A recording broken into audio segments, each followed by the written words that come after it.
আমার এই গাছটার কি অবস্থা,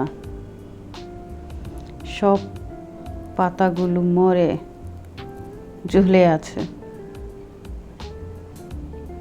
এই মানি প্লান্ট গাছের মধ্যেও কয়েকটা ডগা আছে।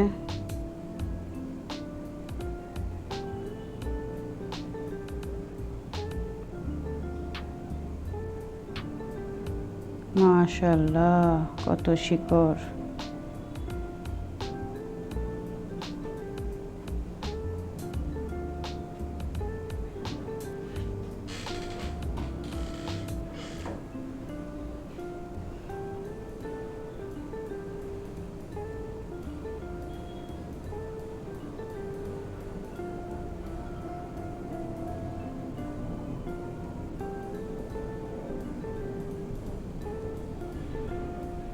এই গাছটার যখন পাতাগুলো সব ছিঁড়ে ফেলবো, তখন মনে হবে যে সে নতুন একটা জীবন পেল।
এটা একটা শ্যাম্পুর বোতল,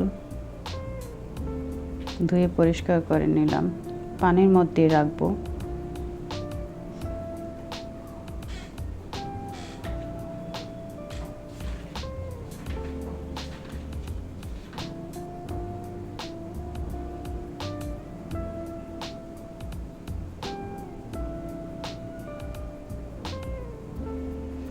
একসাথে দুই ধরনের গাছ থাকা ভালো না, কারণ কোনো গাছ বেশি পানি লাগে, কোনো গাছে কম পানি লাগে, কোনোটায় বেশি। সেই জন্য এখানকার সব গাছগুলো কেটে ফেলবো।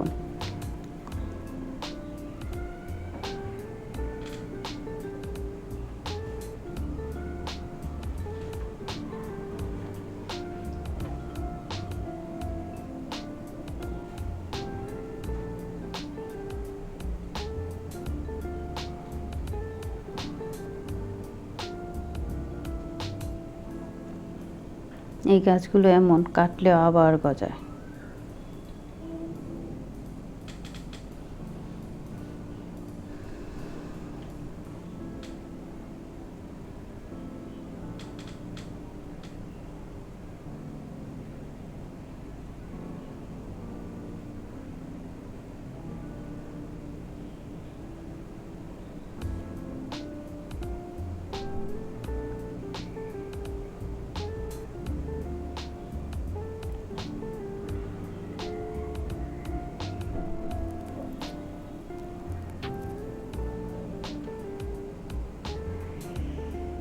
একটু মাটিটা আলগা করে দিব।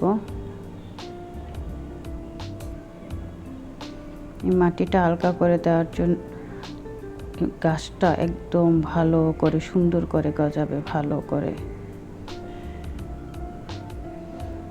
এই গাছটা আমার 2 ইঞ্চি নিচে আছে, পানি দিতে সুবিধা হয়, এমন করেই গাছ লাগানো উচিত। ফুল ভরা মাটি থাকলে পানি দেওয়া যায় না ভালো করে।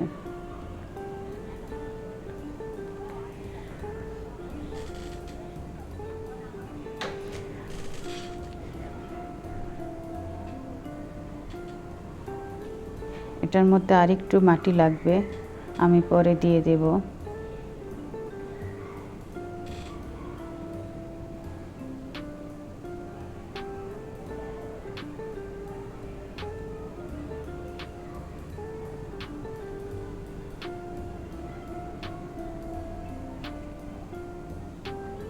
ডগাগুলো মাটির সাথে আটকায় দিতেছি।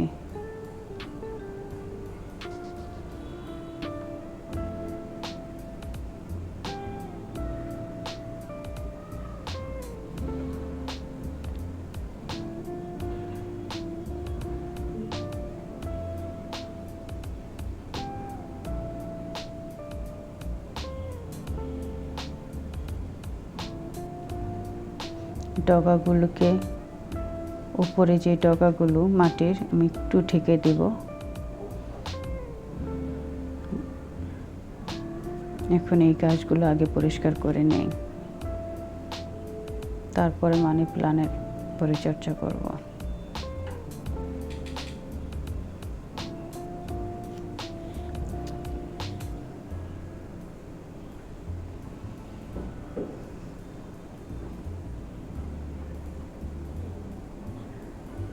ছোট্ট একটা গাছে কতগুলো ময়লা।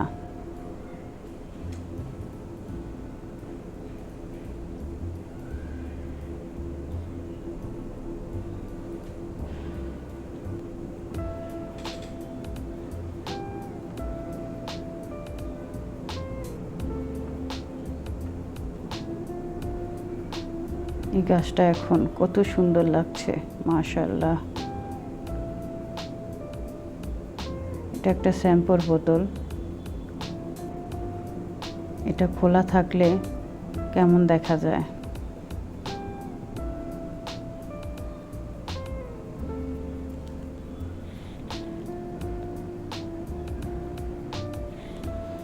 এখন আমি এই কাপড়টা দিয়ে এই বোতলটা ঢেকে দিব।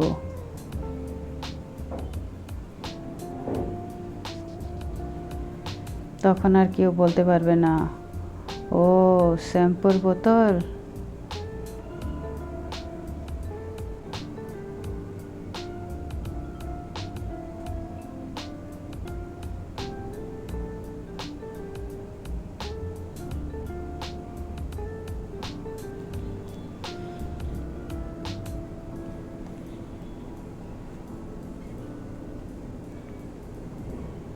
আমি এই বোতলটা ড্রয়িং রুমে রাখবো, পিন দিয়ে আটকাই দিচ্ছি।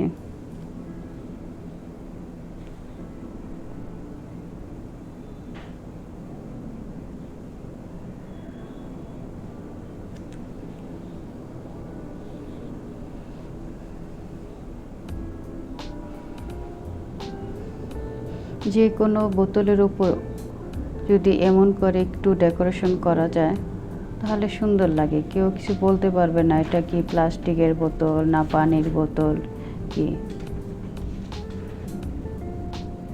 আমি ড্রয়িং রুমে রাখবো। আমার ড্রয়িং রুমের পর্দার কালার যেমন, ঠিক ওই কালারই আমি বোতলটার ভিতরে লাগালাম। আপনারা সবাই ভালো থাকেন, গাছের যত্ন নেন।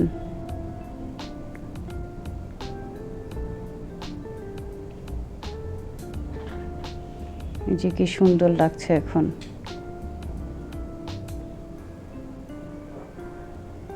ভালো থাকেন, আল্লাহ হাফেজ। সাফা লাইফ হ্যাক্সের পক্ষ থেকে সকলকে জানাই অসংখ্য ধন্যবাদ। এই ধরনের আরও ভিডিও পেতে চ্যানেলটি সাবস্ক্রাইব করে রাখবেন। আল্লাহ হাফেজ।